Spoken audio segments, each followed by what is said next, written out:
श्री स्वामी समर्थ. स्वामी महाराज तुमच्या सर्व चांगल्या इच्छा पूर्ण करो ही स्वामींच्या चरणी प्रार्थना करते आणि आजच्या या नवीन व्हिडिओला सुरुवात करते.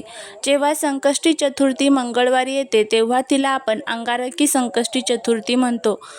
5 मे 2026 रोजी असाच एक दुर्मिळ आणि शुभयोग जुळून आलेला आहे. आजच्या या व्हिडिओमध्ये आपण पाहणार आहोत 5 मे रोजच्या अंगारकी संकष्टी चतुर्थीचे महत्त्व, पूजाविधी आणि सर्वात महत्त्वाचे या दिवशी आपल्याला या ज्या काही 3 भाज्या आहेत त्या चुकूनही खायच्या नाही. त्याचबरोबर या दिवशी एक अतिशय प्रभावी असा उपाय देखील आपल्याला करायचा आहे आणि या दिवशी काय करावे काय करू नये या संदर्भाची संपूर्ण माहिती या आजच्या व्हिडिओमध्ये मी तुमच्यासोबत शेअर करणार आहे. त्यामुळे व्हिडिओ हा स्किप न करता शेवटपर्यंत पहा.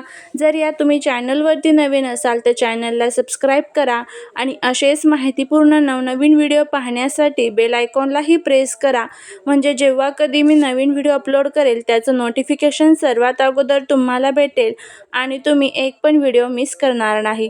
त्याचबरोबर कमेंटमध्ये ओम गण गणपते नमः लिहायला अजिबात विसरू नका. अंगारकी चतुर्थीचं महत्त्व अनन्यसाधारण आहे. असे मानले जाते की या दिवशी व्रत केल्याने वर्षभरातील सर्व संकष्टी चतुर्थीचे पुण्य मिळते. भगवान गणेशाने मंगळदेवाला दिलेल्या वरदानांमुळे या दिवसाला विशेष शक्ती प्राप्त झाली आहे.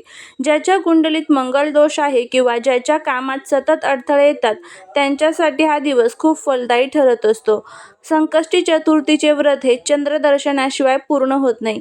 5 मे 2026 रोजची चंद्रोदयाची अंदाजे वेळ आपण बघूया. तर बघा, चंद्रोदय हा या दिवशी रात्री 9:55 होणार आहे. तर या कालावधीमध्ये आपल्याला उपवास सोडायचा असतो. या दिवशी सकाळी लवकर उठून स्नान करावे आणि गणपती बाप्पांची षोडोपचार पूजा करावी. शक्य असल्यास या दिवशी लाल रंगाचे कपडे परिधान करावेत, कारण मंगळ आणि गणपती दोघांनाही लाल रंग प्रिय आहे. बाप्पाला 21 मोदक किंवा दुर्वांची जुडी अर्पण करावी. या दिवशी गणपती अथर्व शीर्षम पठण करणे अत्यंत शुभ मानले जाते. गूळ आणि खोबऱ्याचे दान करावे. जर तुमचे एखादे काम अनेक दिवसापासून रखडलेले असेल तर या दिवशी गणपतीसमोर तुपाचा दिवा लावून संकटनाशन गणेश स्तोत्र म्हणावे. यामुळे तुमची सर्व संकटे बाप्पा दूर करतात. संकष्टी चतुर्थीचे व्रत हे चंद्रोदयावर आधारित असते. अनेक जण दिवसभर उपवास करतात पण रात्री चंद्र न पाहता किंवा चंद्राला अर्घ्य पाणी न देता जेवतात. असे केल्याने व्रताचे पूर्ण फळ मिळत नाही. चंद्रोदयानंतरच उपवास सोडावा. या दिवशी घरामध्ये चुकूनही मांसाहार करू नये. केवळ उपवास करणाऱ्यानेच नाही तर घरातील इतर सदस्यांनी या दिवशी सात्विक आहार पाळावा, कारण अंगारकी ही बाप्पाच्या उपासनेचा पवित्र दिवस आहे. गणपती बाप्पांच्या पूजेत सर्वात मोठी चूक म्हणजे त्यांना तुळशी पाणी अर्पण करणे. पौराणिक कथेनुसार बाप्पाला तुळस वर्ज्य आहे. पूजेत केवळ दुर्वा वापराव्यात. तुळस कधीही बाप्पाला वाहू नये. अंगारकी चतुर्थी मंगळवारी येते. मंगळ हा अग्नितत्वाचा आणि रागाचा कारक मानला जातो. या दिवशी कोणावरही चिडचिड करणे, कोणाचा अपमान करणे किंवा घरामध्ये भांडण करणे टाळावे. यामुळे घरातील सकारात्मक ऊर्जा नष्ट होते. बाप्पाला दुर्वा वाहताना त्या कोमजलेल्या किंवा अशुद्ध असू नयेत. तसेच दुर्वा नेहमी विषम संख्येत अर्पण कराव्यात. रस्त्यावर कुठेही पडलेल्या दुर्वा पायाखाली येणार नाहीत याची काळजी घ्यावी. अंगारकी चतुर्थी हा संयमाचा दिवस आहे. या दिवशी शारीरिक आणि मानसिक शुद्धता राखणे गरजेचे आहे. त्यामुळे ब्रह्मचर्याचे पालन करावे. या दिवशी जर तुमच्या दाराशी कोणी गरजू व्यक्ती आली तर तिला रिकामे हाती पाठवू नका. शक्य असल्यास अन्न किंवा गुळ खोबऱ्याचे दान नक्की करा. धनप्राप्तीमध्ये येणारे अडथळे दूर करण्यासाठी या दिवशी गणपती बाप्पाला 21 गुळाचे खडे आणि 21 दुर्वाची जोडी अर्पण करावी. अर्पण करताना ओम गण गणपते नमः या मंत्राचा जप करावा. यामुळे कर्जातून मुक्ती मिळते आणि पैशांचे मार्ग मोकळे होतात. मंगळवार आणि अंगारकी योग आल्याने बाप्पाला शेंदूर अत्यंत प्रिय असतो. बाप्पाच्या कपाळावरील शेंदूर स्वतःच्या कपाळावर लावावा. यामुळे मंगळ दोष कमी होतो आणि व्यवसायात आणि नोकरीत धनवृद्धी होते. जर तुम्हाला सतत आर्थिक नुकसान होत असेल तर या दिवशी चंद्रोदयापूर्वी 3 वेळा संकटनाशन गणेश स्तोत्राचे पठण करावे. हे स्तोत्र पठण केल्याने दारिद्र्य दूर होते आणि स्थिर लक्ष्मीचा वास घरात राहतो. धनप्राप्तीसाठी शमीचे रोप किंवा त्याची पाने बाप्पाला अर्पण करणे खूप शुभ असते. शमी ही समृद्धीचे प्रतीक मानली जाते. शमी शमयते पापम असे म्हटले जाते, ज्यामुळे आर्थिक पापातून सुटका होते. अंगारकी चतुर्थीला मंगळ ग्रहाचे प्राबल्य असते, त्यामुळे या दिवशी गरजू व्यक्तीला लाल मसूर, लाल कापड किंवा गूळ दान करावा. हे दान केल्याने तुमची आर्थिक प्रगती वेगाने होऊ लागते. ज्यांचा स्वतःचा व्यवसाय आहे त्यांनी या दिवशी एका तांब्याच्या कलशात पाणी भरून त्यात थोडे लाल चंदन टाकावे आणि ते बाप्पाच्या मूर्तीवर ठेवावे. चंद्रोदयानंतर हे पाणी घराच्या किंवा दुकानाच्या मुख्य प्रवेशद्वारावर शिंपडावे. यामुळे नकारात्मक ऊर्जा दूर होऊन धन आकर्षित होते. हे छोटे छोटे उपाय सुद्धा तुम्ही या दिवशी करू शकता.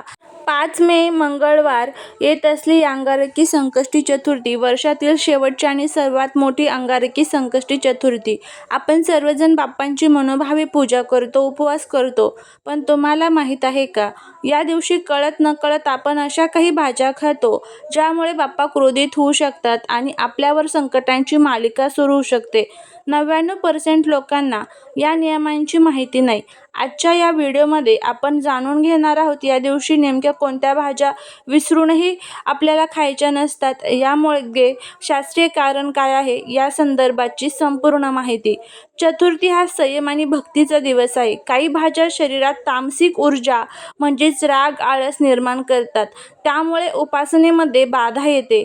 शास्त्रात अनेक ठिकाणी उपवासाच्या दिवशी जमिनीखाली उगवणाऱ्या काही विशिष्ट भाज्या टाळण्यास सांगितले आहे, कारण त्यात जीवांची उत्पत्ती अधिक असते. मग अंगारकी ही मंगळवारची चतुर्थी आहे. मंगळवार हा अग्नितत्वाचा ग्रह आहे. विशिष्ट भाज्या मंगळवारच्या नकारात्मक ऊर्जेला वाढवू शकतात, त्यामुळे घरात कटकटी निर्माण होऊ शकतात. त्यामुळे ह्या भाज्या चुकूनही आपल्याला खायच्या नसतात. आता ह्या भाज्या कोणत्या आहेत ज्या आपल्याला चुकूनही या दिवशी खायच्या नाही ते आपण बघूया. तर आता बघा, तुम्ही उपवास करत असाल किंवा करत नसाल तरीही तुम्हाला ह्या भाज्या चुकूनही या दिवशी घरामध्ये खायच्या नाहीत. सकाळी, संध्याकाळी कधीही नाही. या दिवशी पूर्ण ह्या भाज्या वर्ज्य करायच्या आहेत. त्यामध्ये सर्वात पहिला आहे ते म्हणजे वांगी. चतुर्थीला वांगी खाणे अत्यंत वर्ज्य असते. धार्मिक मान्यतेनुसार चतुर्थीला वांगी खाणे बाप्पाच्या पूजेत विघ्न आणणारे ठरू शकते. दुसरा आहे ते म्हणजे मुळा. मुळा हा तामसिक मानला जातो. उपवासाच्या दिवशी मुळा खाल्ल्याने मनाची एकाग्रता भंग पावते. तिसरा आहे कांदा लसूण. हे तर सर्वांनाच माहीत आहे, पण अंगारकीला याचे सेवन केल्याने मंगळ ग्रहाचा कोप होऊ शकतो असे मानले जाते. चौथा आहे मेथी. अनेक जण उपवासाला पालेभाज्या खातात, पण त्यामध्ये संकष्टी चतुर्थीला पालेभाज्यांमध्ये सूक्ष्मजीव असण्याची शक्यता असल्याने त्या खाणे टाळणे श्रेयस्कर मानले जाते. पाचवा आहे कोबी आणि फ्लावर. या भाज्या देखील या दिवशी घरामध्ये आणणे किंवा खाणे अशुभ मानले जाते.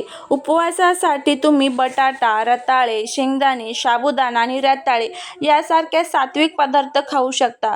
तसेच फळांमध्ये केळी आणि सफरचंद बाप्पाला नैवेद्य म्हणून दाखवून तुम्ही ग्रहण करू शकता. अशा पद्धतीने हे जे पदार्थ आहेत ते तुम्ही खाऊ शकता.